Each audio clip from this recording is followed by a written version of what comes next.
So, good evening. Um, I came on here because I just had I had an intuition this morning that I needed to, I felt like talking, but I don't have anything in particular to say, except that it is the Pisces blue moon.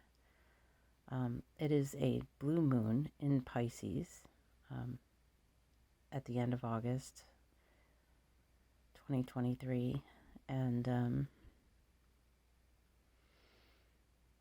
sort of had just a thought that I would talk today. It has been a while. A lot has gone on. A lot has happened. Actually, yeah, this is kind of what prompted me to actually pick up the camera and start talking.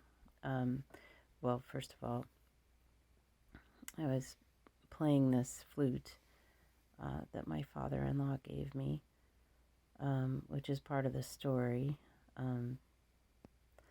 But I have a new addition to my life, and her name is Ananda, and she's beautiful, and she's really smart, and just loving and wonderful, and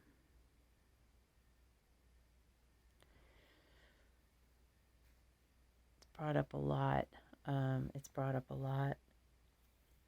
So tonight is the full moon, and 2 weeks ago was the new moon, because that's the way it works. You have a full moon, and then it dwindles down to a new moon, and then it grows into a full moon, and that happens every 2 weeks. So it's Wednesday, and 2 weeks ago, I now this is where the story begins, because a little over 2 weeks ago, on a Saturday morning, as I was doing my tarot and I Ching, my father-in-law came to me, and I was thinking about, I've apologized to him a few times, many times,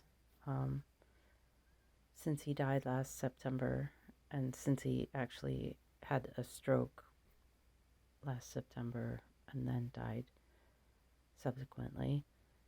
I felt a lot of guilt for not being more in touch with him while he was alive. And, he made it very clear to me many years ago, for the past at least decade, or probably more like 15 years, that he really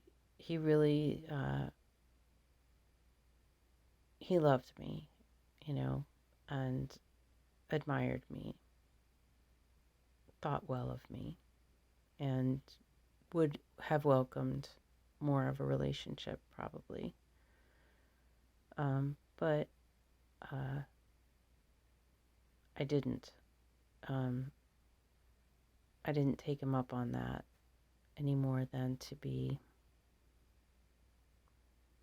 very grateful,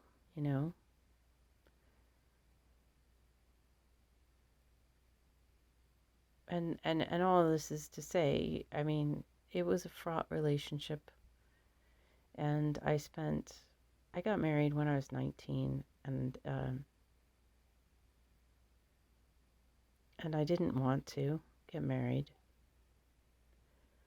but I didn't really feel like I had a choice, or had very, very slim choices. And I think he knew that. He and Irene, my mother-in-law, came over soon after I had the baby, my son, to talk about marriage and, you know, never go to bed mad and all of these, you know, like things. And I'm just sort of sitting there going, oh my God, like, you have no fucking clue, like the fights that we've had and uh, never go to bed mad. Are you kidding? Like, just don't go to bed with pizza burns on your chest. That I did to Bob. I threw pizza at him. It was hot. Um, that was before we got married.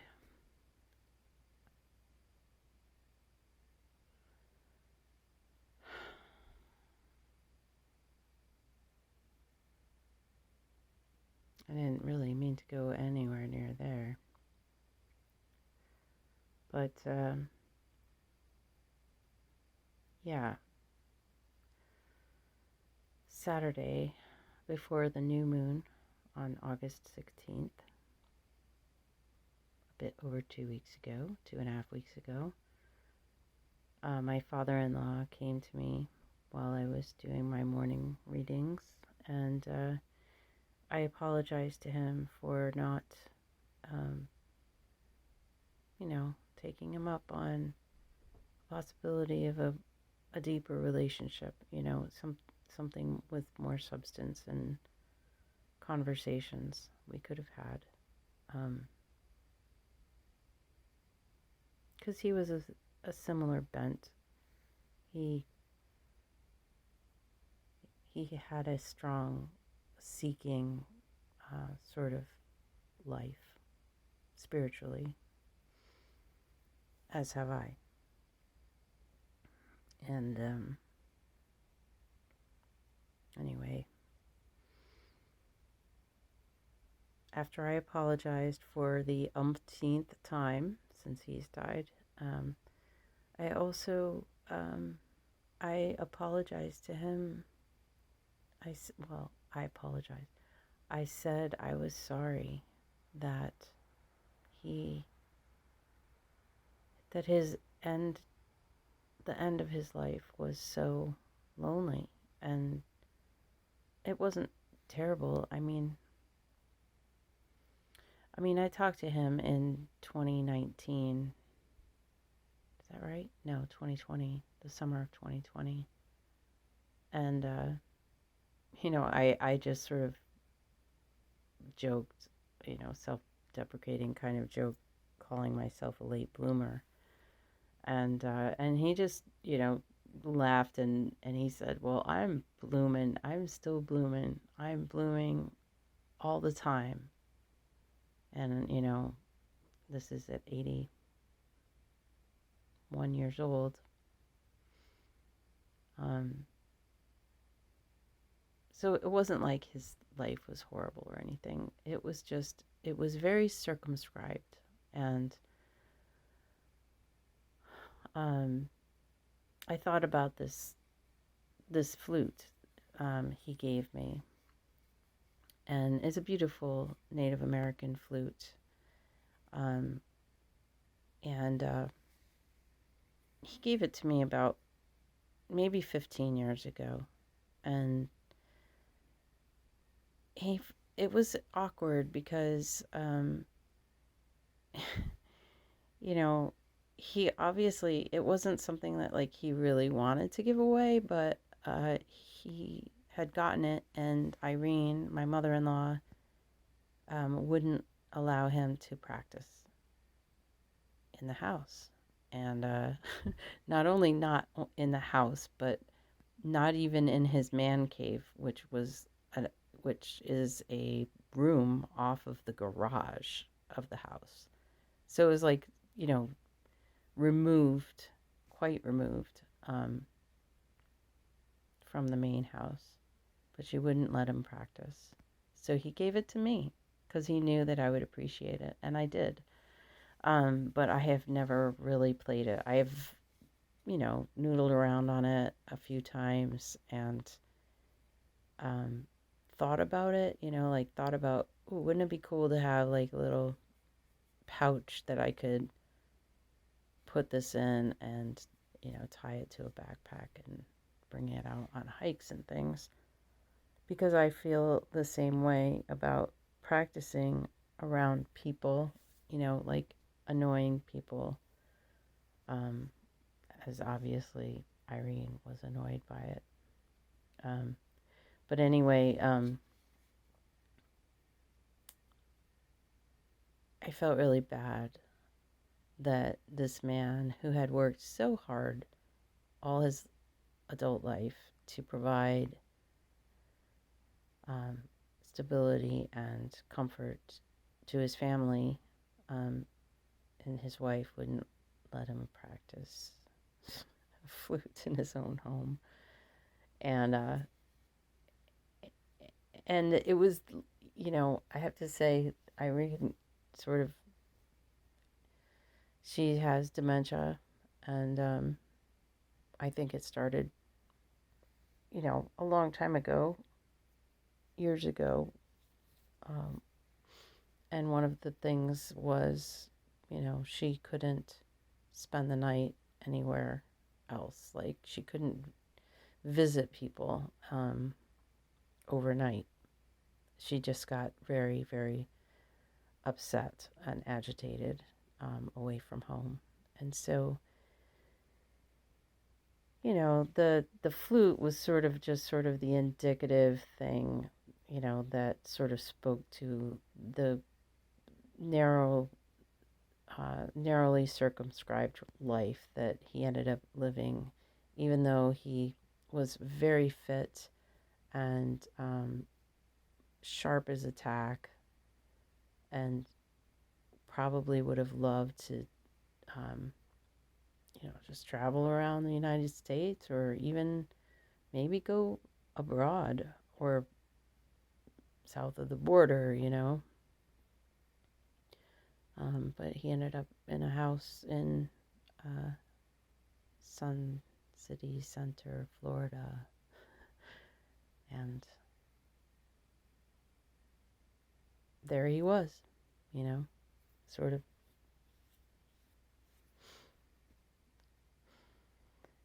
Oh, God, I would never live in one of those freaking 55 and up communities.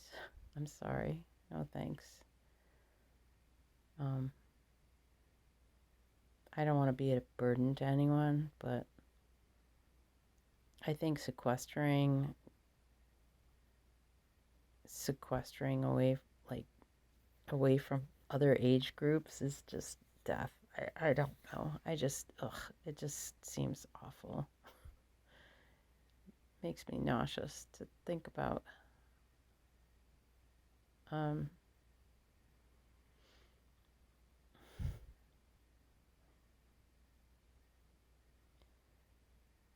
Anyway, to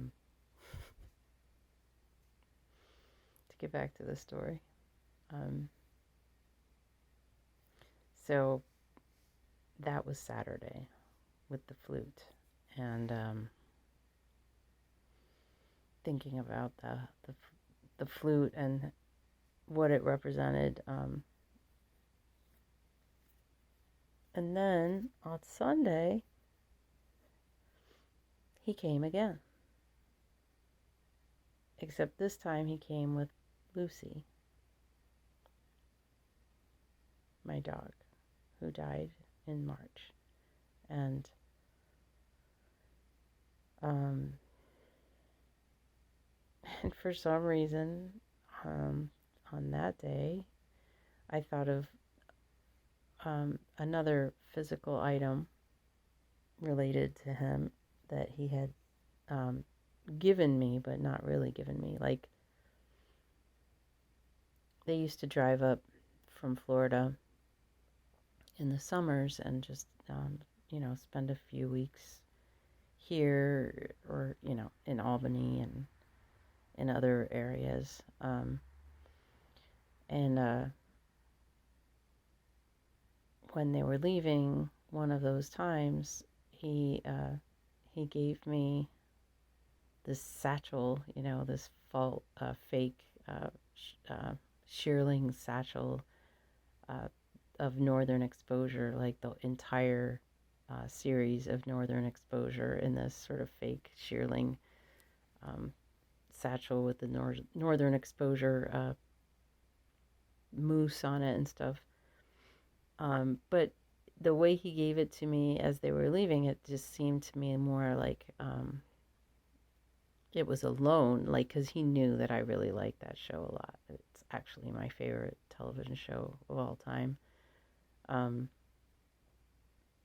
So I thought that he was just sort of loaning it to me. And so I watched it. And then a few months later, I packed it up and shipped it back down to Florida. But I always sort of wondered if he meant me to keep that, you know. But it was just this other physical item that, in connection with him, and things that he's given me, it just sort of like was significant to me.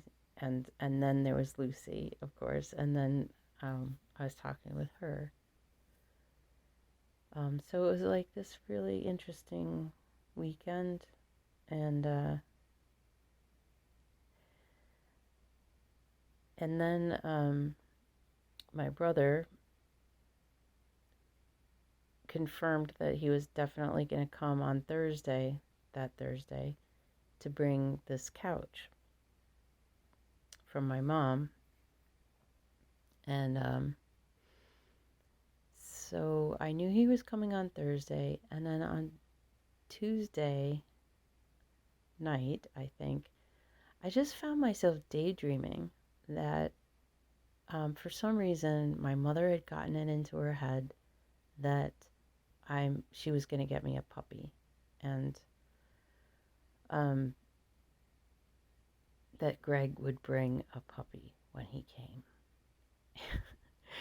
And I was thinking about this, and I'm like, that's just ludicrous. Like, nobody would just give someone a puppy without absolutely knowing for sure that that was a good thing to do.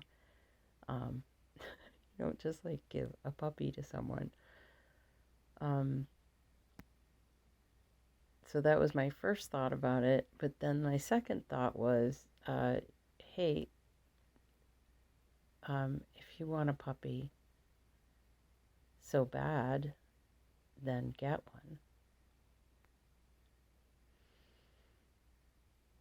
And then, so on Wednesday, the day of the new moon, 2 weeks ago, today,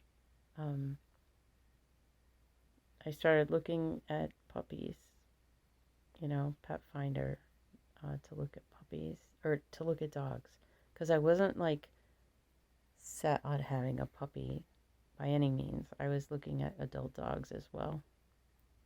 I would definitely have taken a young dog. I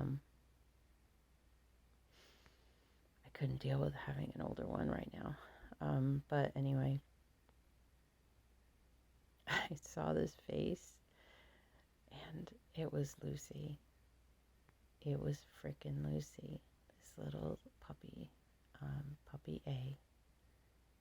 And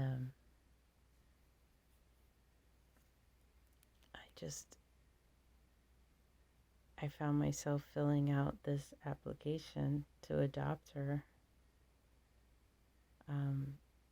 And I did pause a moment before I hit send, but not very long.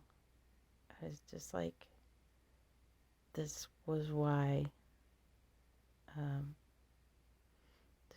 Bob came to me, and this is why he came on the next day, bringing Lucy. And the reference to the physical items and the meaningful physical items. I don't know. There was just something that clicked in my head. And that face. Oh my gosh. Oh my gosh. Well, she's not a full lab. She's a she's got hound dog in her, and I really think it's bloodhound dog. She's beautiful, and she's just smart as can be. So I planted a seed at the new moon, and it came to fruition, and here I am 2 weeks later with her, and I'm very grateful.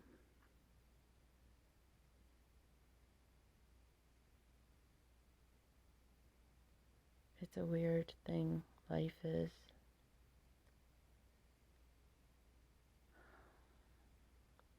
Weird is such a weird word. Weird. Weird. The Weird Sisters. Uncanny.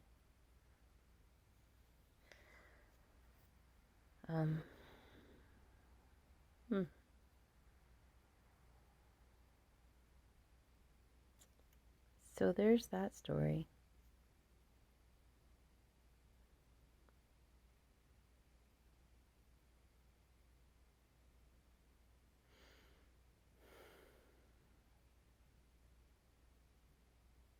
I'm not sure I have anything else to say at this moment. Well, it's brought up a lot.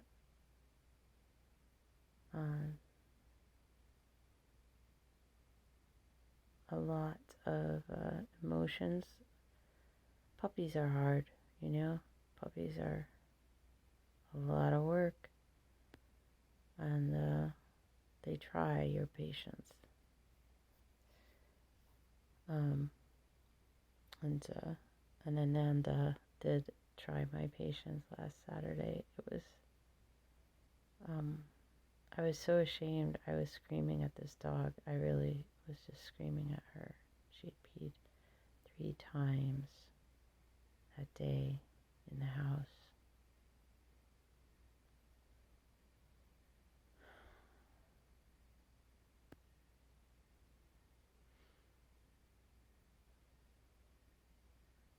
And I screamed. And it brought this part of me out that has been part of my life for a very, very long time. It will come out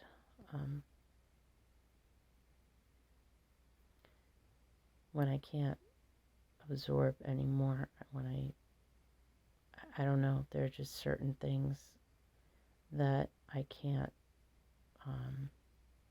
internalize anymore or whatever.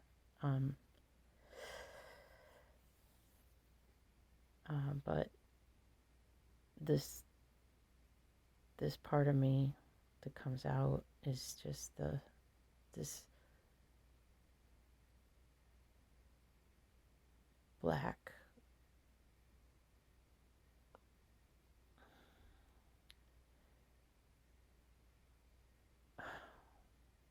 this part of myself that wants to destroy myself and everything around me.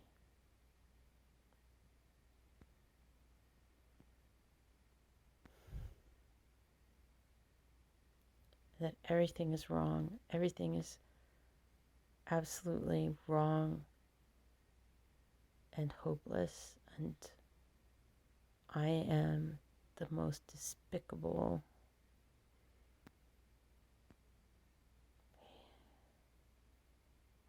creature on this earth and should never have been born. And I mean, it's just this horrible part of me that comes out that just wants to destroy. And that came out last Saturday.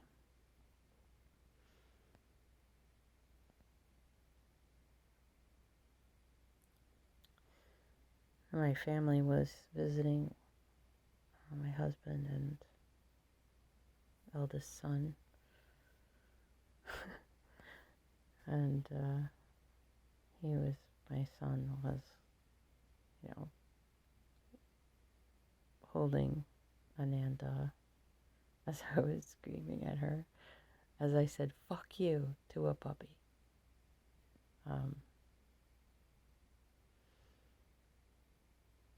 It was just like this roar came out of me too. I roared.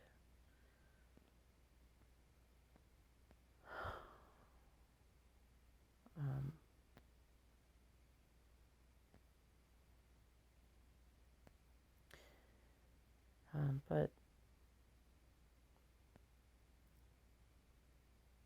these things happen. These little episodes will happen. These episodes will happen. And they have happened. Peppered through my life. Very much less frequently as I've gotten older. The first one I remember was probably when I was 9. I think I was 9, maybe 10, or almost 10. I don't know.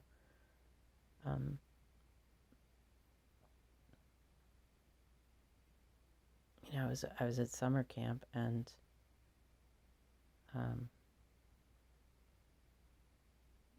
someone came to see me and say that they wanted to. The camp counselor wanted to talk to me about Susan, my best friend. And I just completely, I lost it. I started screaming at Susan and saying she was the worst. I have always hated her and everything. I just screamed at her, and she was so hurt. And I don't even remember what the counselor wanted to talk to me about, but I thought I was in trouble, and I thought that she had said something. I thought the worst thing of her, and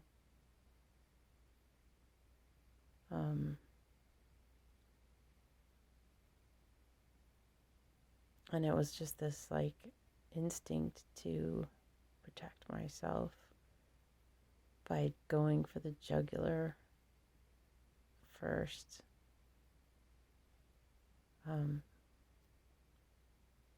As I'm going, to the gallows for whatever it was that I thought was wrong. I don't know. But that was when I was around 9 or 10.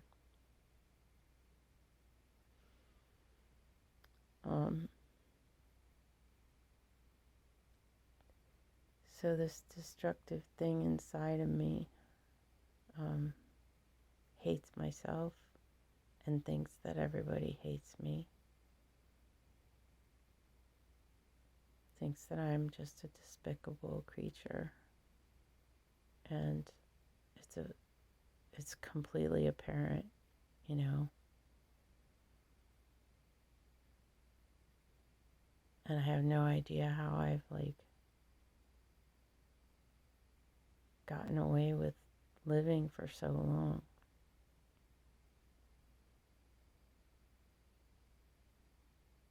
So this destructive thing came out on Saturday, and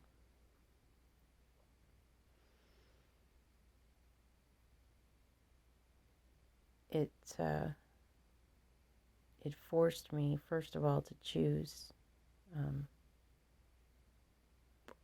how I was going to move forward from that.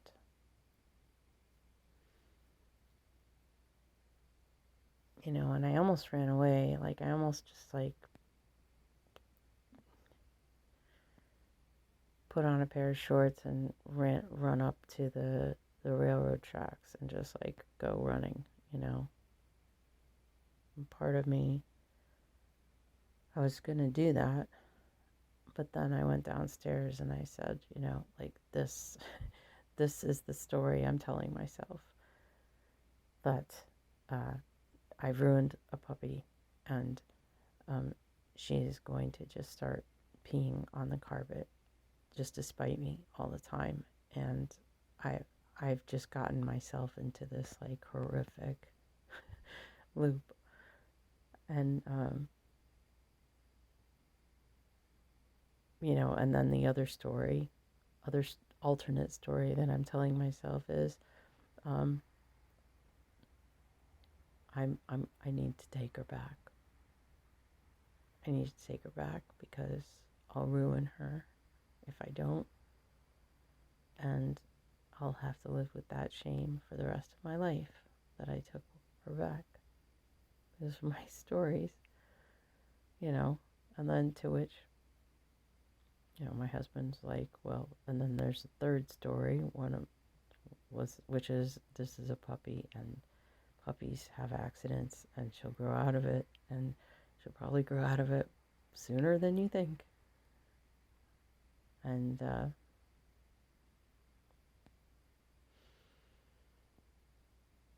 my son,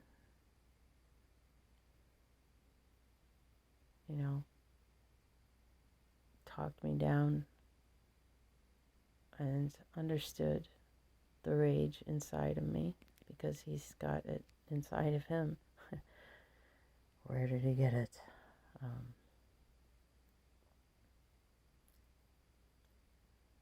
And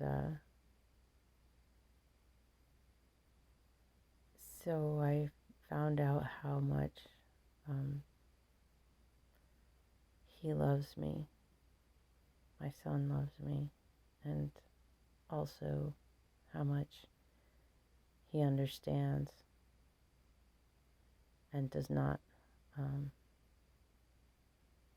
blame me for my own very great shortcomings as a mother. And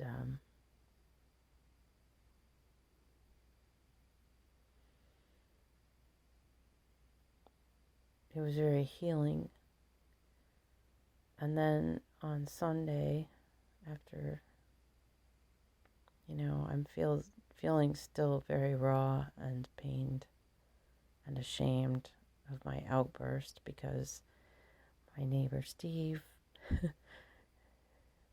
I mean, it's summer, all the windows are open, and he's got his family visiting, and this mad woman screaming next door. So I texted him and apologized, and he was very gracious, and has always been and continues to be gracious and neighborly. And all of this has served to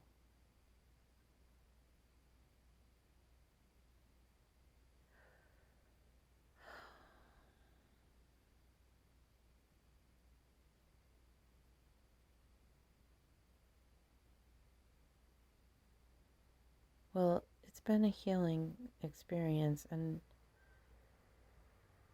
it being the full moon, this blue moon in Pisces. Oh, by the way, when I woke up early this morning, like before 6 o'clock, and it poured. It was pouring rain, like it was a deluge. It sounded like I was in a waterfall for like half an hour. So it was a fitting opening to the full moon in Pisces, the blue moon in Pisces, 2023, washing away that which is no longer serving us. And, this Bluebeard inside of me, this destructive character inside of me, will always be there. I mean, it always has been. But I think that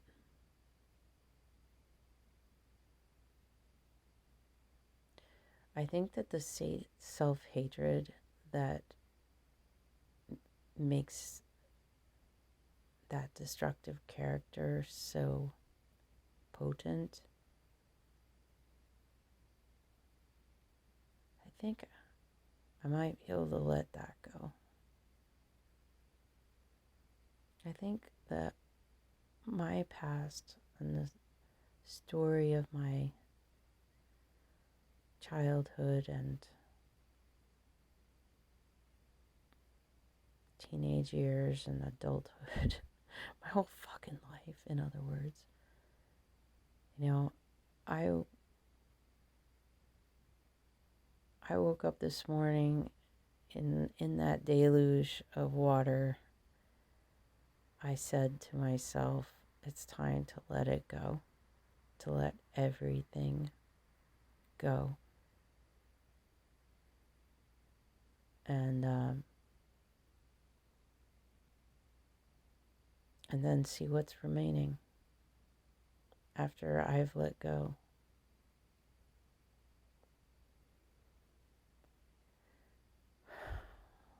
Wow.